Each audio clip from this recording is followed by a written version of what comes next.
الحمدللہ، اعتصام کی دو قسمیں ہیں۔ ایک ہے اعتصام باللہ، یعنی اللہ کو مضبوطی کے ساتھ پکڑنا، اور دوسری قسم ہے اعتصام بحبل اللہ، یعنی اللہ کی رسی کو مضبوطی کے ساتھ پکڑنا۔ اللہ تعالیٰ کا ارشاد ہے وَاعْتَصِمُوا بِحَبْلِ اللَّهِ جَمِيعًا وَلَا تَفَرَّقُوا، سورہ آل عمران آیت نمبر 103۔ اللہ تعالیٰ کی رسی کو سب مل کر مضبوط تھام لو اور پھوٹ نہ ڈالو۔ اعتصام کی ان دونوں قسموں کو اپنانے میں ہی دنیا اور آخرت کی ساری سعادت کا دار و مدار ہے۔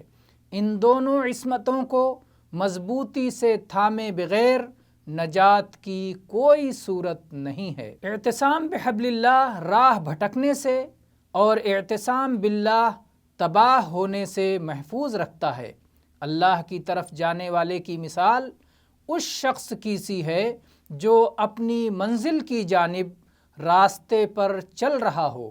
اسے راہ چلتے ہوئے رہنمائی کی بھی ضرورت ہے اور تحفظ و سلامتی کی بھی۔ ان دونوں کے حصول کے بغیر وہ اپنی منزل تک نہیں پہنچ سکتا۔ رہنما کا وجود اس کے لیے راہ بھٹکنے سے تحفظ کی ضمانت ہے۔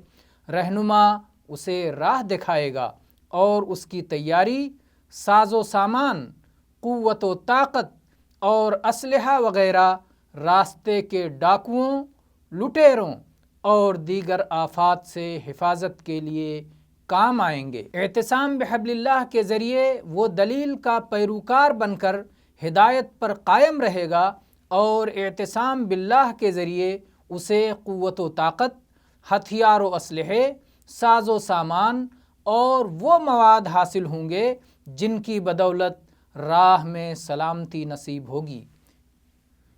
یہی وجہ ہے کہ اعتصام بحبل اللہ کے تعلق سے سلف کی عبارتیں گرچہ مختلف ہیں لیکن سب میں اسی معنی کی جانب اشارہ ملتا ہے۔ عبداللہ ابن عباس رضی اللہ عنہما کا قول ہے اللہ کے دین کو مضبوطی کے ساتھ تھام لو۔ عبداللہ ابن مسعود رضی اللہ عنہ فرماتے ہیں جماعت کے ساتھ رہو۔